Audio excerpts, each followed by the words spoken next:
Android P, the developer preview, is now available, and there are a number of changes that come along with it. Now, granted, this is just a developer preview, and I/O 2018 is still a little ways away. It's coming up in May, and that's when it's officially supposed to be unveiled. However, the developer preview still has a few subtle changes that are a little bit different than Android Oreo. So right off the bat, you'll notice there's some subtle differences to the launcher between Android O and Android P. P now has a gray box with rounded corners, and that'll be key here in the rest of the video, which basically covers all of your quick access buttons on the bottom as well as the search bar. The date is still centered in the top, but now the time has moved from the right edge of the top bar to the left edge. The signal icon and the battery icon still remain on the right. That's a pretty big difference between those, but other than that, the icons seem to be about the same. Now if we move on to pulling down the status bar, we get one of the bigger differences that I've noticed that's readily accessible. You pull this down and you'll notice that the icons at the top are now rounded and have more or less the same color, but they're a little bit easier to read. So instead of having the icons go from gray to black, they go from gray to bright blue, which is much more noticeable. All of the things, including around each section, all have rounded corners.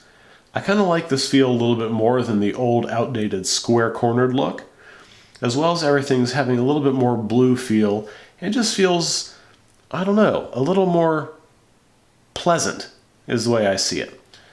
O, with all of its square edges, didn't seem to look that way to me. It just kind of felt like industrial and just rather thrown together, but I like the way that the rounded edges in P now make everything feel like they flow nicely. Moving on to the settings, we have something that's quite a bit different now. You'll notice the search settings at the top went from square to round in P now, and all of the icons on the left edge now have color in P. So this is something I kind of think along the lines of a Samsung ROM, where everything is now colored. It's a little more vibrant, it's not so plain and bland, and this is what I'd strived for in previous ROMs that I'd made, was to make the settings icons really stand out. I didn't want everything to be plain and boring and dull and dingy. Well, they certainly did a good job with this. They still kept the theme. You'll notice most of the icons look the same, but they just have some more color to them and a little bit more refined design for each of those icons. Moving on to developer options, you'll notice that even when they're on, right under developer options, the bar is now blue instead of gray. That helps separate that to make it not look like an option. It now rather looks like an actual toggle for the entire menu. Now within developer options, there's a number of really cool things that I've found. I'm not going to go over every single one as I couldn't find them all, and I actually found some more after I got all the screenshots that I needed. One of them is if you look under running services, between running services and picture mode, or picture color mode, I'm sorry, in Android O, there's nothing. But in Android P, it says see Android 8.0 battery settings. Now, unfortunately, I didn't get a screenshot of that, so I couldn't do a comparison. And obviously, that's not something that's in O, because this is a separate entry.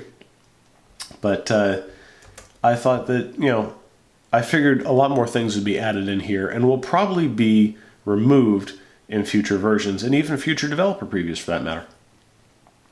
So moving on, we now look down in here, and on O, you'll see all the way down to Select Mock Location App. After that, we now have something new in P, which is Forceful GNSS Measurements. Track all GNSS constellations and frequencies with no duty cycling. Now, to be completely honest, I'm not exactly sure what they're referencing. It sounds like someone threw together a bunch of technical jargon, but I'm going to do a little bit of digging on this and find out exactly what it does, and once I know what it does, whether or not it actually works. And of course, after that, I will let you guys know. Now, on this next one, this was really cool. So just before networking, in the previous section, where you have verify apps over USB and logger buffer sizes, we now have two new things. Actually, we have a couple, but the two that I was interested in P are camera laser sensor and feature flags. Now, I didn't get a chance to go through the feature flags. I actually completely forgot about that. And camera laser sensor, I'm not sure exactly. I could think of a couple of cute scenarios that might use this, but to be honest, I'm not sure what that does. So that'll take a little bit of playing around before I can figure that one out. Now moving on, we have the difference between Bluetooth sections between O and P. Of course, you've seen all these before: Bluetooth, AV, RCP, audio codec, sample rate, bits per sample, audio mode, all kind of stuff. Well, this one's cool. After the LDAC codec, P now has maximum connected Bluetooth audio devices. Now, I thought this was really cool, as it allows you to select the maximum number that can be connected. Now, I can't personally think, at least in my situation, of any situation that would be helpful to me, but I will play around with it, and you never know, I might actually find a use for that at some point.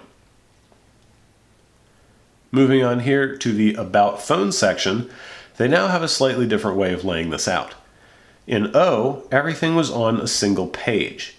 Build number, kernel version, baseband, security patch, Android version, model level, all that kind of stuff was here. Now in P, if you click on it, it actually gives you a pop-up window with specific information, specifically these 5 things here. And I don't really think it was completely necessary, especially for something that very few people are going to look at. But it is kind of nice to see that they're trying to revamp the settings a little more than just leave them bland.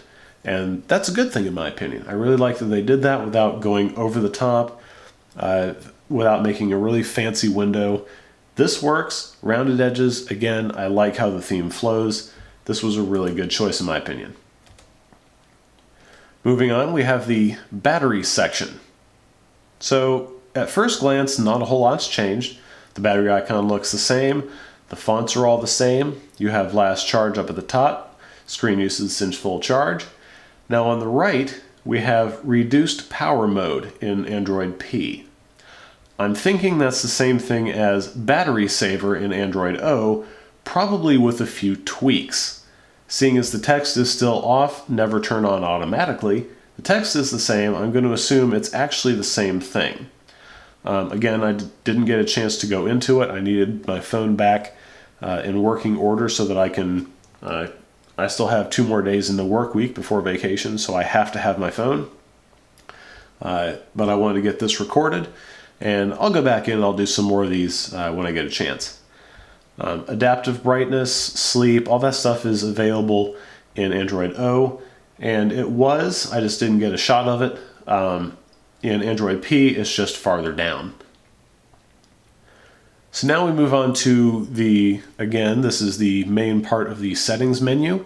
And again, you'll notice Android O has those horrible gray icons, whereas Android P has very nice and colorful icons. Well, you'll probably notice the difference up at the top.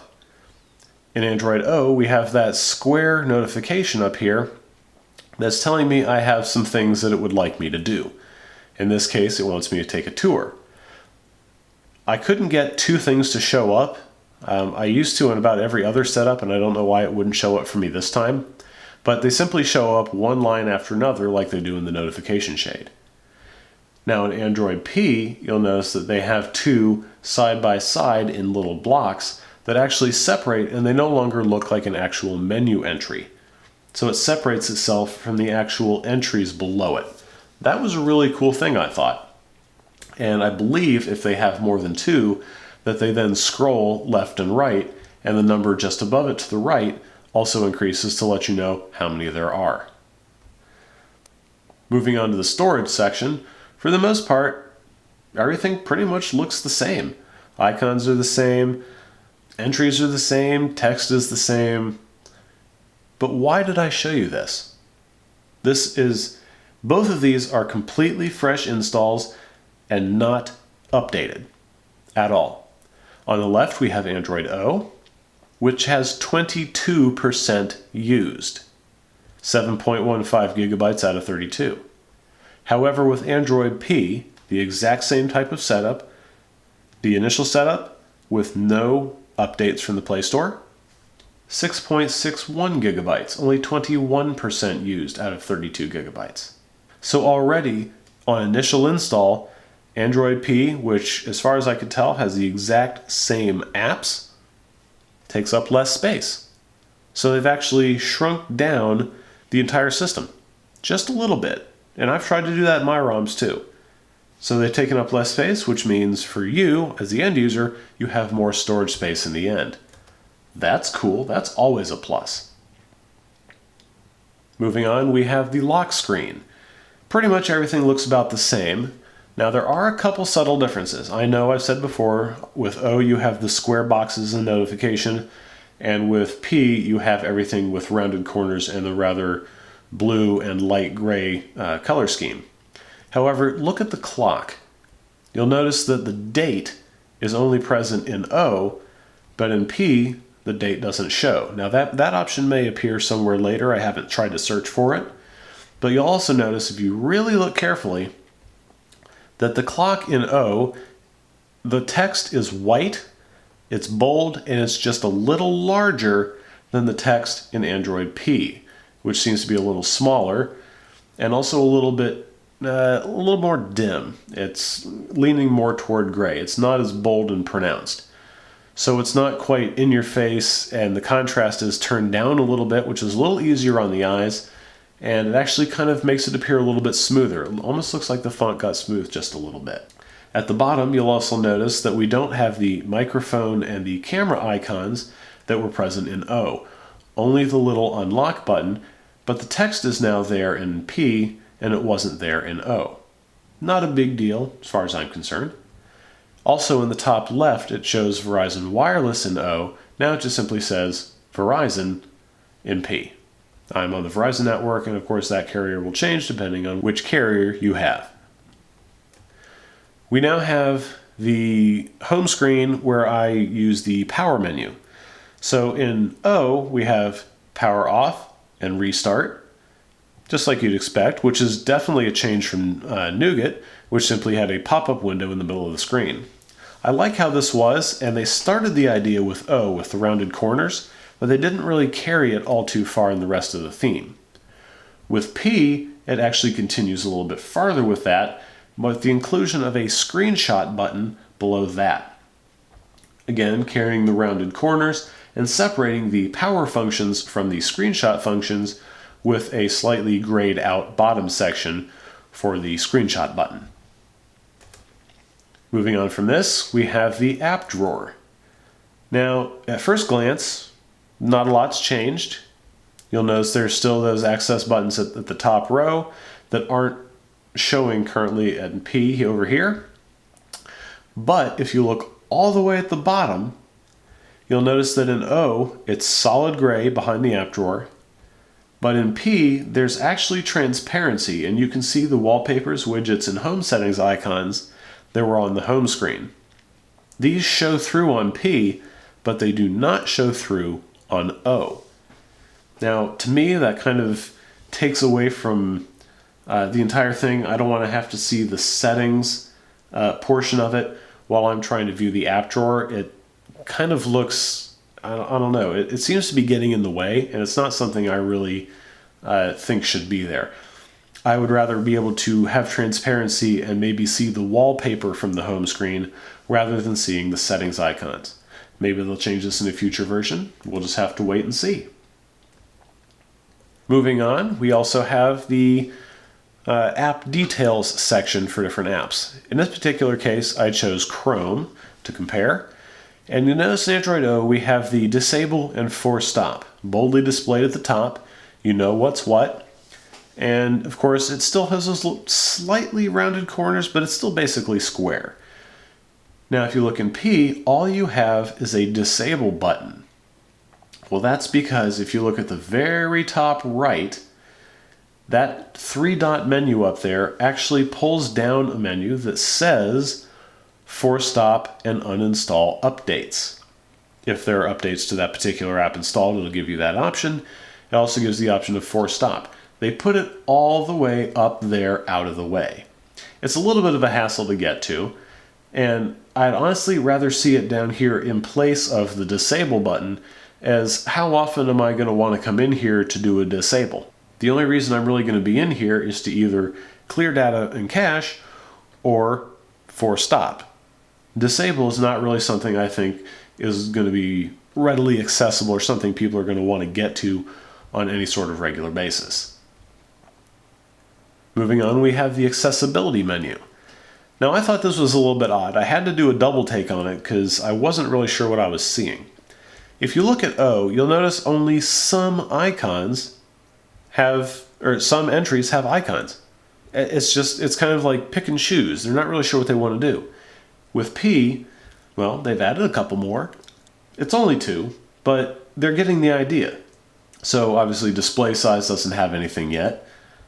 Removing animations, larger mouse pointers, those don't have anything. Click after pointer stops moving, things like that. But they have other odd entries. And this happened a couple times throughout the accessibility menu. Now for the last one. This one is a little bit different, and I actually kind of like this a little better. So when you connect your phone to your computer, and you go up to the top and you select what you want to use the connection for, in Android O you were given 5 choices. Sometimes 4, just kind of depends on how you were connected. Charge the device, supply power, transfer files, transfer photos with PTP, and use device as MIDI. Well, in Android P, we have an actual, almost looks like an app. It's not a pop-up window, but it gives you quite a few options, and you can select multiple, which I thought was really cool. Now, unlike it's simply radio buttons. You select one, or this one, or that one, or another. You can't select more than one. But in P, you can do file transfer, and you can charge the connected device at the same time, assuming your phone supports that. USB tethering, MIDI, PTP. Now, I'm sure there's some kind of background intelligence that will only allow you to select certain entries that aren't incompatible with each other. So I'll have to play around more with that, but I was able to select charging connected device and file transfer at the same time. So use USB for file transfer, also use USB for, and then most likely one of these 4 entries. That was something I really thought was well thought out. So I can see more entries and more functionality being put into this menu come the final release of Android P. So that's all for the comparison side. I'll put a link in the description for the files that I found for Android P. It is currently out for the Pixel and Pixel XL, as well as the Pixel 2 and Pixel 2 XL. Sorry, Nexus 6P owners, you are out of luck. Alrighty guys, that's it for tonight. Like, share, and subscribe, hit that bell notification, and I'll see you guys in another video. Thanks for watching.